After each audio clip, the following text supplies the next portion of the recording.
राष्ट्रोन्नति के पथ पर नित्य प्रेरणा। एक दिन, एक पृष्ठ, एक विचार। श्री गुरुजी समग्र 12 खंडों का संक्षिप्त रूप भारतीय विचार साधना पुणे द्वारा प्रकाशित किया गया है। मैं डॉक्टर श्रीमती स्वाति सदानंद गोडबोले इन विचारों के एक पृष्ठ को प्रतिदिन वाचन के माध्यम से आप तक पहुंचाने का प्रयास कर रही हूं। यह प्रकाशित विचार हमें प्रतिदिन प्रेरणा देते रहेंगे। आज दिनांक 7 मार्च का विचार, सामाजिक भावों के संस्कार करें। समाज के आनुवंशिक संस्कारों का विचार सामने आने पर आध्यात्मिक व राष्ट्रीय ऐसी 2 दृष्टियों से विचार करना आवश्यक होता है। प्रथम, समाज जीवन का आध्यात्मिक संस्कार और दूसरा, व्यावहारिक आविष्कार राष्ट्रीय संस्कार। अपने समाज का विचार करते हुए व्यक्ति विकास के विचार के समय जिसका कुछ उल्लेख किया गया, वे जीवन के लक्ष्यभूत आध्यात्मिक तत्व मुख्यतः सम्मुख आते हैं।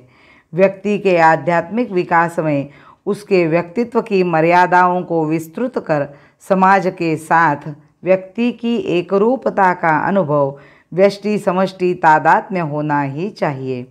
इस दृष्टि से शिक्षा के द्वारा ऐसे ही संस्कारों का निर्माण होना आवश्यक है जिनसे व्यक्ति अपने वैयक्तिक या कौटुंबिक स्वार्थ से ऊपर उठकर अपने को समाज के अविभाज्य अंग के रूप में पहचान सके।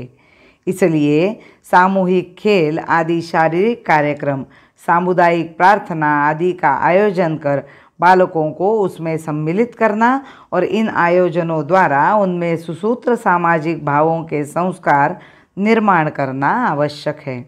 इन संस्कारों के निर्माण से सहज में ही एक और श्रेष्ठ लाभ होता है कि व्यक्ति निस्वार्थ, त्यागी, सेवा भाव युक्त, सत्कार्यरत होकर हीन भावों को त्यागने में समर्थ होता हुआ परमोच्च आध्यात्मिक अनुभव प्राप्त करने के लिए अधिकाधिक पात्र बनता है।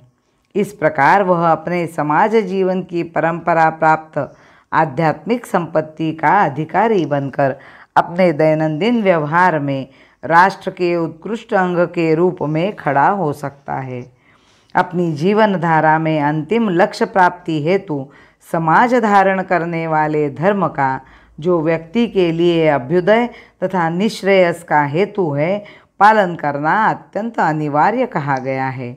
ऊपर निर्दिष्ट शिक्षा, वायुमंडल, माता पिता के आचरण, सामूहिक जीवन आदि के द्वारा समाज के साथ अविच्छेद्य एकात्मता का संस्कार तथा कर्तव्य निर्देश होने के कारण समाज की सुव्यवस्थित धारणा करने वाले धर्म का परिपालन करने में व्यक्ति समर्थ होता है।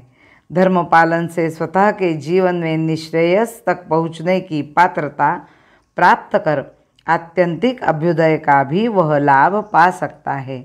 आत्यंतिक अभ्युदय का विचार धर्म में से निर्माण होने के कारण अपने राष्ट्र जीवन में उससे केवल किसी व्यक्ति मात्र के जीवन का ऐहिक उत्कर्ष अभिप्रेत न होकर संपूर्ण समाज का, राष्ट्र का अभ्युदय, सर्व प्रकार सुख संपत्ति, वैभव, ऐश्वर्य, गरिमा, जगत प्रतिष्ठा आदि से युक्त श्रेष्ठ जीवन अभिप्रेत है, यह स्पष्ट है।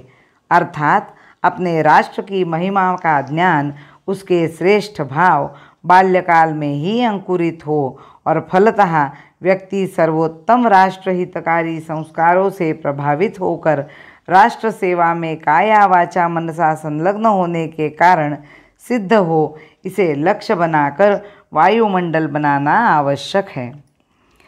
इससे प्रेरित होकर जन जन करे निछावर निज तन मन धन। इससे प्रेरित होकर जन जन करे निछावर निज तन मन धन। पाले देश भक्ति का प्रिय प्रण। पाले देश भक्ति का प्रिय प्रण। अडिग लाख आघात सहे। अडिग लाख आघात सहे। अडिग लाख आघात सहे। भारत माता की जय। वंदे मातरम।